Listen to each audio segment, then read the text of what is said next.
warahmatullahi wabarakatuh. Perkenalkan, kami dari Muhammad Tua akan mempresentasikan hasil PPT kami yang berjudul Penipuan Komputer. Kepada Saudara Firman Ardiansyah, saya persilakan. Itu adalah ancaman sinyal. Berikut ada beberapa bencana berikut ancaman yang ada manusia, yaitu pertama bencana alam dan politik. Bencana alam dan politik seperti kebakaran, banjir, topan, tornado, dan juga longsor, perang dan serangan teroris dapat menyebabkan sistem informasi dan menyebabkan kegagalan dari perusahaan. Contohnya itu yaitu ada pada serangan teroris di World Trade Center di New York City dan Federal Building di Oklahoma City dan menghancurkan semua sistem dalam pembangunan tersebut. Yang kedua adalah kesalahan perangkat lunak. Kesalahan perangkat lunak itu seperti bantuan sistem informasi, kegagalan keras, perangkat keras, pemadaman listrik dan fluktuasi, dan juga kesalahan transmisi data yang tidak bisa dideteksi. Dan yang ketiga itu adalah ancaman tindakan yang tidak disengaja, berupa tindakan yang tidak disengaja seperti kecelakaan, kesalahan, dan kelalaian. Nah, nilai risiko yang diakibatkan oleh kelalaian dan kesalahan tersebut itu dapat menyebabkan kerugian besar, yaitu kerugian bisa mencapai jutaan dolar.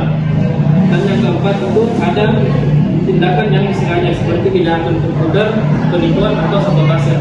Akibat kejahatan seperti ini dapat mengakibatkan rentannya serangan terhadap informasi, sistem informasi. Dan contohnya itu ada dalam virus Sobik yang menimbulkan kerusakan bagi jutaan komputer, termasuk matinya sistem kereta api selama 6 jam. Dan masuk ke bagian kedua, yaitu pendahuluan untuk penipuan. Penipuan atau fraud adalah mendapatkan keuntungan yang tidak jujur dari orang lain. Pelaku penipuan seringkali dianggap sebagai kriminal atau kriminal kerah putih atau white collar criminal. Dua jenis penipuan yang penting untuk bisnis adalah penyalahgunaan aset. Yang pertama adalah penyalahgunaan aset. Penyalahgunaan aset yaitu pencurian aset yang dilakukan oleh karyawan. Yaitu ada contohnya itu wakil presiden dalam suatu bank yang menyetujui pinjaman bermasalah senilai 1 miliar dan sebagai penukaran untuk $525 dalam kickback. Akibat pinjaman tersebut, bank tersebut dapat mendapatkan kerugian sebesar 8 juta dan menyebabkan pilot. Dan yang kedua itu adalah kecurangan pelaporan keuangan, yaitu manajemen memasukkan laporan keuangan untuk menipu investor dan kreditor. Itu menyebabkan kerugian dan permasalahan perusahaan.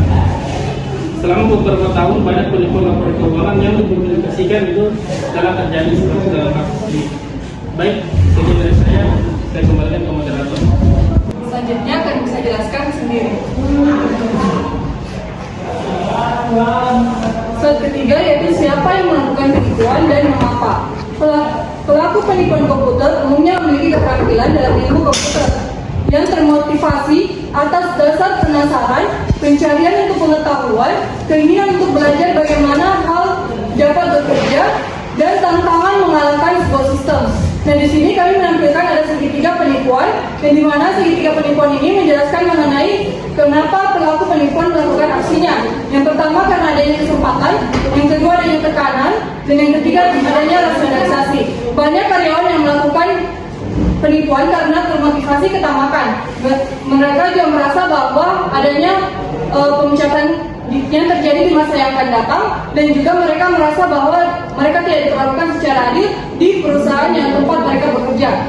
Selanjutnya saya serahkan kepada Rektor. Selanjutnya ada penipuan komputer. Penipuan komputer atau komputer fraud adalah setiap penipuan yang mensyaratkan teknologi komputer untuk melakukan penipuan. Beberapa berikut ini diantaranya yang pertama ada penipuan prosesor. Yang dimaksud dengan penipuan prosesor di sini yaitu ialah sistem yang tidak sah, termasuk pencurian komputer. Contohnya itu yang pertama perusahaan asuransi, dan kedua dua akuntan tanpa hak akses, dan berikutnya itu ada penipuan instruksi komputer. Yang dimaksud dengan penipuan instruksi komputer di sini yaitu ialah pencurian perangkat lunak atau menyalin perangkat lunak secara ilegal. Dan terakhir ada penipuan data. Yang dimaksud dengan penipuan data di sini yaitu ialah seperti menyalin dan mencuri, membahayakan data perusahaan serta menyudutkan atau mencuri data-data perusahaan tersebut untuk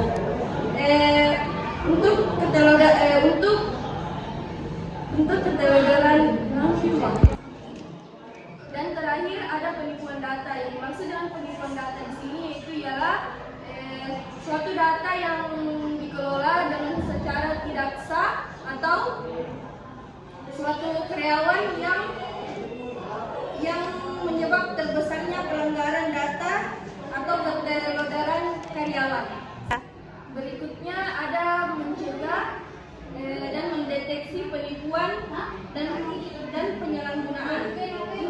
Untuk mencegah penipuan, organisasi harus membuat iklim yang membuat penipuan agar tidak terjadi, meningkatkan kesulitan serta melakukan penipuan, meningkatkan metode pendeteksian dan mengurangi jumlah kerugian jika penipuan terjadi.